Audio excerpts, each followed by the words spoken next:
a equipe pedagógica lá da Paulino Barcelos, né? Inclusive a diretora é minha comadre. Fico muito feliz, né, com essa nota que eles conseguiram e isso mostra que a equipe está unida, porque ninguém consegue fazer um trabalho só. Os alunos estão integrados junto a essa equipe e a família também tem um papel importante, né, de apoio. Lembrando que o IDEB, algumas pessoas acham que o IDEB é só a nota da prova que os alunos fazem. Os alunos fazem uma prova de matemática e português, mas a nota do IDEB, ela não é em cima só dessa prova. Então, por isso que às vezes as pessoas até fazem uma boa prova, a escola até faz uma boa prova, a pontuação, mas junta-se a essa prova o número de evasão, o número de reprovação e o número de aprovação que o IDEB ele pega do censo escolar do ano anterior, certo? Então, assim, não é uma conta simples de se fazer. Os anos iniciais, eu fiz aqui uma tabelinha, os anos iniciais, eles, no Rio Grande do Norte, eles superaram a média que o IDEB tinha determinado, né? Que era 4,4 e em 2019 foi para 4,7. Então, os anos iniciais eles ultrapassaram essa meta. Os anos finais e o ensino médio, eles não conseguiram chegar à meta, infelizmente. Mesmo havendo um crescimento, né, se você for acompanhar os números, houve um crescimento, mas eles não conseguiram atingir a média. Infelizmente, o ensino fundamental maior e o ensino médio, nós temos muita evasão, nós temos alunos fora de faixa, né? Lá na nossa escola, por exemplo, nós temos 28 alunos e uma média de 8 alunos está fora de faixa. Então, vem a adolescência com problemas de gravidez, com problemas de alguns se metem no mundo das drogas, né? E acabam abandonando a escola mesmo para o mundo do trabalho, para ajudar a sua família. Então, assim, o número de evasão nos anos finais, que no caso é o 9º ano, né, que é analisado, e no médio, ele é muito grande. E por isso, esse desempenho, né?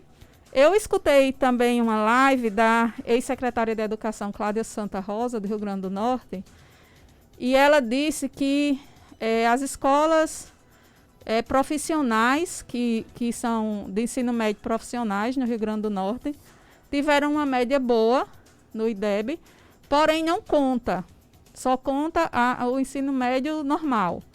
Então, se tivesse juntado essa nota do IDEB das profissionais junto ao ensino médio normal, a nossa nota teria sido melhor. Mas como não pode, né, porque são coisas diferentes, então, infelizmente, a gente ficou abaixo da média, mas isso não significa que não houve crescimento. Houve um crescimento, sim.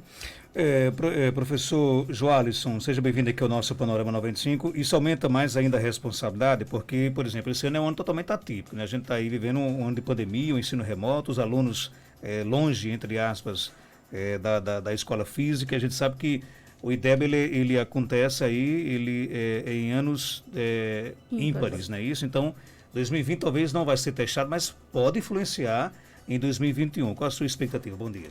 Bom dia, Marcos. Bom dia, Jaciane. Com certeza, esse ano vai influenciar bastante no IDEB do próximo ano. Nós estamos enfrentando desafios nunca vistos pela educação. Esses desafios são complicados, precisam de muito planejamento. As aulas remotas, elas têm um papel fundamental, mas não é aula presencial. Então, nós vamos ter que trabalhar redobrado, triplicado, para que o ano que vem a gente consiga suprir um pouco do prejuízo que esses meninos tiveram esse ano.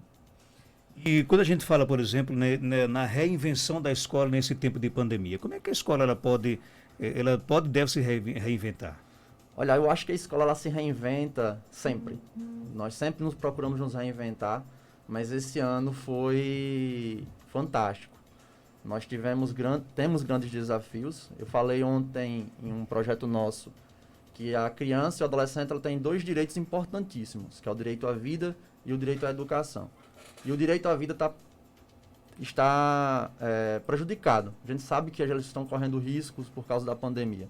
Então tivemos que nos reinventar para garantir uma educação pública de qualidade. Então, com certeza, o nosso papel de reinvenção agora, nesse momento, é fundamental. E está acontecendo. Todas as escolas públicas que eu tenho contato buscam a reinvenção, os professores buscam alternativas para chegar a todos os alunos. Os professores estão buscando, junto com a equipe pedagógica, junto com os gestores e com a 10ª DIREC, meios de chegar a esses alunos e fazer com que esse prejuízo seja o menor possível. A Joaquim Guedes, ela se reinventou de que forma? De várias formas. Primeiro, nós começamos perdidos.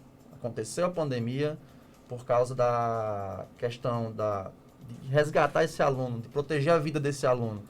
Nós ficamos remotos e aí foi uma sondagem. A gente começou a pesquisar quais dos nossos alunos tinham acesso à internet, criamos grupos no WhatsApp, depois usamos o Google Sala de Aula para começar a fazer aulas remotas aos poucos. Tivemos que um treinamento muito rápido com os nossos professores e alunos. E tudo isso demandou muito tempo. Demandou quase um mês, não foi, Jaciana? Foi. De treinamento, de orientação, de organização. E a 10ª DIREC veio junto com o Cigeduc.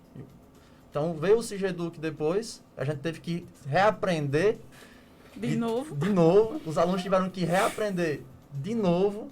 E então, começamos a nos organizar. Com as baixas devolutivas dos nossos exercícios pelo Cigeduc, nós tivemos que reinventar de novo. E aí o professor Sebastião veio com a ideia do Tecendo Ideias na Zona Rural, que é o nosso projeto atual, um projeto que vem dando muito certo. E como é que funciona? A gente procura profissionais para debater sobre assuntos diversos uma vez por semana. E, inclusive, nós participamos desse projeto maravilhoso, eu gostei bastante. Agora, eu vi algumas reclamações de professores e educadores, né, de que nessa pandemia, por exemplo, eles reclamaram de que não tiveram suporte, né, e muitos tiveram que aprender sozinho, por exemplo, a fazer uma transmissão pelo telefone celular, né, a criar um grupo de bate-papo nessas plataformas, no Zoom, no Meet, enfim. Na Joaquim Guedes foi diferente? Vocês tiveram esse apoio ou não? Na verdade, assim, tá todo mundo muito ocupado. Todo mundo, isso aconteceu para todo mundo de uma vez só.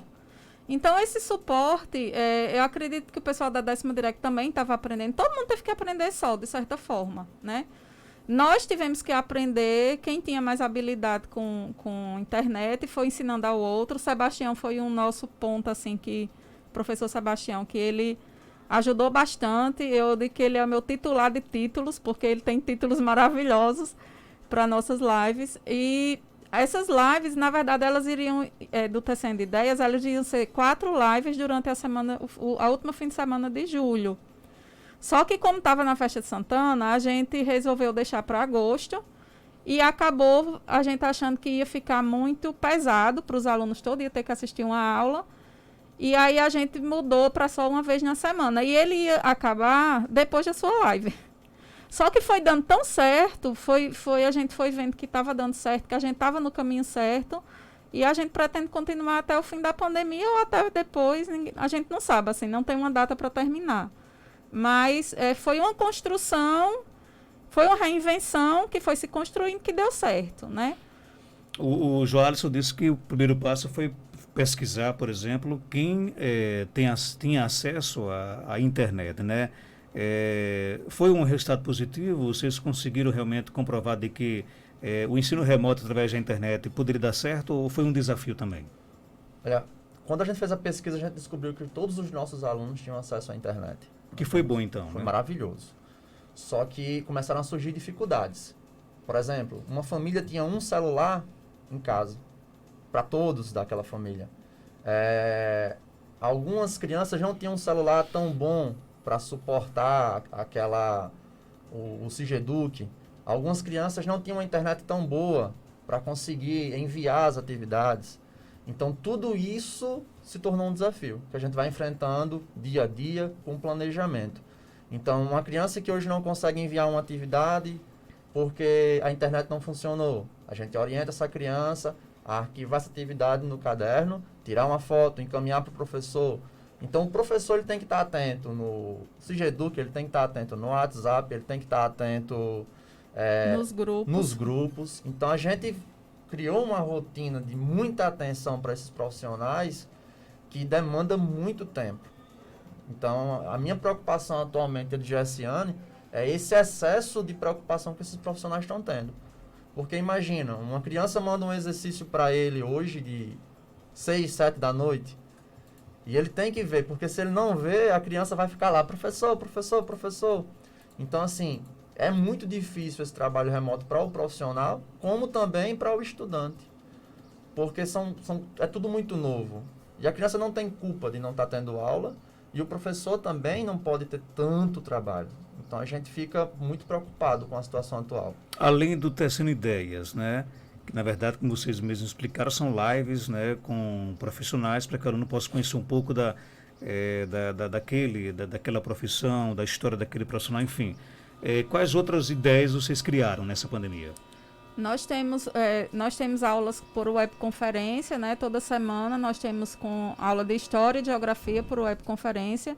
Inclusive, nós fizemos uma pesquisa pelo Google Form, que o Joalisson fez, e os alunos disseram que estavam sentindo falta disso. Porém, nós tivemos 13 alunos que responderam que queriam aula por webconferência e uma média de 8 que participam. Então, assim, os alunos pedem, a gente atende, no entanto, o retorno ele é menor, né? Então, assim, tudo que é solicitado por aluno e pela família, a escola tenta atender.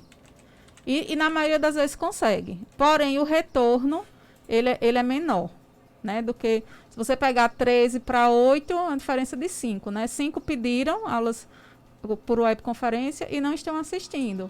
Então, todo esse controle a gente tem. A gente tem o controle de quem envia as atividades, a gente tem um controle de quem participa das aulas por webconferência, e nós temos o controle de quem não participa de nada. Infelizmente, nós temos alunos que não participaram de nada, e que, inclusive, a gente está vendo essa semana com o Conselho Tutelar o que é que a gente vai fazer, porque a gente não pode ficar com essa responsabilidade sozinha. O grande problema das escolas hoje é o grande número de alunos que não estão mantendo o vínculo com a escola, e a gente não pode ter essa responsabilidade só. A gente tem que dividir com a rede de amparo à criança e adolescente. Mas eles não participaram de nada porque os pais não quiseram, não se esforçaram para ajudar o aluno?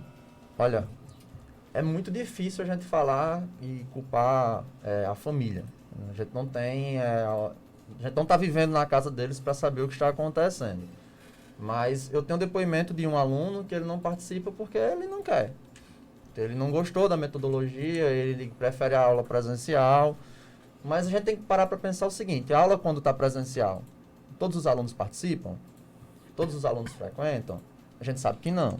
Então, nas aulas remotas, isso também iria acontecer. Então, era algo que a gente já estava esperando. Uma coisa que eu queria reforçar, quando você perguntou sobre o treinamento, sobre aquela questão do suporte, é que Gessiane brilhantemente falou que foi todo mundo ao mesmo tempo. Você imagina, a 10ª Direc, ela tem cerca de, se eu não me engano, 32 escolas. 32 escolas ao mesmo tempo ficaram em uma situação de dificuldade. Isso demanda muito tempo para planejar, para pensar em uma estratégia certa para se aplicar ali. Então, o que acontece? Quem dominava foi fazendo primeiro. E depois as estratégias e o suporte foram vindo devagar, porque tinha que ter planejamento. Na educação tudo tem que ter planejamento. Então, esses jovens também, voltando para o tópico dos jovens que estão evadidos, a gente está fazendo planejamento para tentar trazer esses jovens de volta. Todas as semanas a gente faz reunião, fala sobre esses jovens, pensa em como trazê-los de volta e vai tentando. Um ou outro aparece, ótimo. Os que não apareceram, a gente não vai desistir deles. Na última live, uma pessoa falou uma frase bem interessante, que é: nenhum aluno a menos. As nossas escolas, e eu digo isso porque eu vejo os gestores no nosso grupo de gestores sempre falando, os nossos jovens precisam de educação e nós vamos atrás deles. Então, nós estamos buscando trazer esses alunos para perto da gente. Essa reinvenção, por exemplo, na escola da zona rural, ela é mais difícil, Gessiane? No nosso caso, assim, particularmente, o nosso caso, como todos os nossos alunos têm acesso à internet e como são poucos alunos, eu acho que para nós ficou mais fácil, né, do que uma escola com 200. É mais fácil você saber o que está acontecendo com 28 do que você ficar sabendo o que está acontecendo com 200 alunos, né? Então, para a gente, nós fomos pioneiros, né, nessas aulas remotas, antes mesmo do Sigedu, que a gente já fazia no Google Sala de Aula. Fomos pioneiros em várias coisas nessa pandemia, né? E para a gente não foi difícil, porque todos tinham internet. Agora, uma escola em que você tem 200 alunos e que só 100 tem internet, 100 não tem, aí fica mais complicado, né? De você encontrar alternativas. Porque até a questão de você imprimir, entregar, o vírus pode ir na folha, né? Então, assim, para a gente foi mais tranquilo nesse sentido. Assim, a gente teve até sorte, né, Joalisson? Muito. Embora que a gente ainda não esteja atingindo, né? Antes do recesso escolar, que foi em julho, nós estávamos atingindo uma média de 80% dos alunos, assim, com devolutivas. E agora caiu para mais ou menos 50%. E eu não me conformo. Eu sou aquela chatinha que fica no grupo. Gente, vamos mandar. A gente só está com 50%. Vamos melhorar isso. Porque, assim, do mesmo jeito que eu quero uma educação de qualidade para o meu filho, que eu quero que meu filho seja um profissional bom, que tenha aprendizagem, eu também quero para os alunos que, embora não sejam meus alunos, porque eu sou coordenadora, mas que fazem parte do meu trabalho como educadora, né? Eu quero o bem e o melhor para todos. E por isso eu sou tão enfática no grupo, em ficar cobrando diariamente, mandar a agenda da semana diariamente. E, assim, estamos tentando, com algumas frustrações. Tem dia que dá um desânimo muito grande, né? Porque você faz e não vê o retorno. Eu sei que esse retorno irá acontecer daqui a uns 10 anos. Daqui a uns 10 anos, esses alunos vão lembrar de mim, da nossa escola, dizendo para eles fazerem as oportunidades que eles perderam e que não vão voltar, né? E eu preferia que eles acordassem agora, não deixassem para acordar daqui a 10 anos. É interessante o que a Jessiane está falando, porque os nossos alunos, quando saem da nossa escola para vir para o ensino médio aqui na cidade, eles sempre retornam à escola para falar o quanto eles sentem saudades da escola. Porque a escola de zona rural, ela é mais do que uma escola. Ela é um vínculo que esses jovens têm com a comunidade, com a sua história. Então, os pais dos nossos alunos estudaram lá e eles agora estão estudando lá. E quando eles retornam para dar esse feedback, eles dizem: agora eu entendo como essa escola é importante para a gente. Então, isso é o que faz a gente se renovar. Porque o jovem, ele tende a pensar apenas no hoje. Ele não quer saber pensar daqui a 3, 4 anos. Quando ele começa a amadurecer, um pouco depois da adolescência, ele, vou pensar no hoje e vou me lembrar das coisas boas que eu tinha antes. E aí ele volta para a gente com um abraço, com um sorriso. Isso é muito gratificante. Aqui o professor João do Carmo, bom dia. Não podemos esquecer que existiram poderosos da educação que quiseram fechar a escola estadual Joaquim Guedes, na zona rural de Caicó. Não sei o que é que o João se refere, mas em cima dessa pergunta dele, a escola hoje conta com 9 alunos, é isso? 28. Aliás, 28 alunos, perdão. Ela sofre pressão, por exemplo? Existe muita resistência, dificuldade para manter a escola aberta? Olha, na minha gestão, eu estou na gestão há 1 ano e estou na escola há 3, não é, Jessiane? A gente tem muito medo disso acontecer, porque nós temos poucos alunos, porque a gente sabe que a comunidade, através de uma pesquisa, a gente viu que a comunidade está diminuindo. Então, nós temos medo que a escola... Então, não é só a escola que diminui, né? É o próprio perímetro também, né? É o próprio perímetro. A gente tem dados matemáticos que comprovam que o perímetro está diminuindo.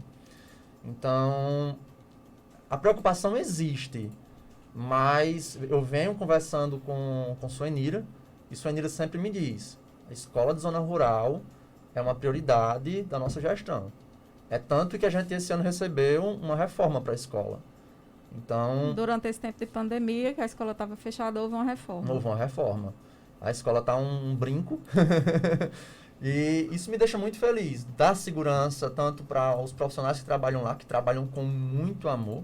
Eu gostaria de aproveitar para agradecer de coração o empenho desses professores e dessa minha parceira aqui. Porque sem eles, a escola não funcionaria. Ele dá muito trabalho a você, Jessiane? Então, já respondeu a pergunta já, não precisa nem se pronunciar. Eu dou um pouquinho. Como é que vocês já estão se preparando para retomar as aulas presenciais em 2021 ou ainda não pensaram nisso ainda?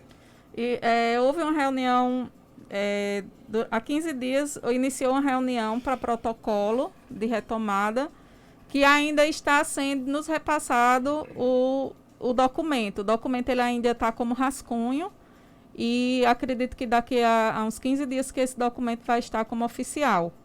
Então, a gente já está sendo treinado por meio de reunião com a 10ª DIREC, mas nós só iremos colocar em prática repassar para os nossos professores esse protocolo quando esse rascunho se tornar oficial, né? Quando esse documento se tornar oficial. E aí nós teremos que montar uma comitiva, não? Uma comissão. Uma comissão para a gente ver a quantidade de álcool que a gente vai precisar comprar, qual as mudanças que a gente vai ter que fazer, porque, assim, a princípio a gente visualiza que em fevereiro a gente volta, né? Não sei se vai além disso, mas assim, a gente já consegue visualizar que em fevereiro voltamos. E aí, aproveitando para esclarecer, lá no Vila Grã, alguns pais perguntaram para mim, que eu também sou professora de educação especial no Vila Grã, se eles já eram para procurar outra escola para matricular o filho próximo ano, quem é do 5º que vai para o 6º, né? Então, assim, não, pais, não é para procurar escola, por quê? Nós, até o final do ano, estaremos com uma média de 40% do horário que os meninos teriam que cursar durante o ano, estaremos com um período de até 40%. Então, está faltando 60%. Esses 60% vão ser presencial. Provavelmente, o ano letivo de 2021 só vai iniciar em meados de maio, de junho. Então, assim, não precisam se preocupar em relação a isso. Ok, então, sucesso para vocês. Parabéns pelo trabalho que vocês realizam lá na Joaquim Guedes. E algo mais a acrescentar? Diretor Joalisson, pode ficar à vontade.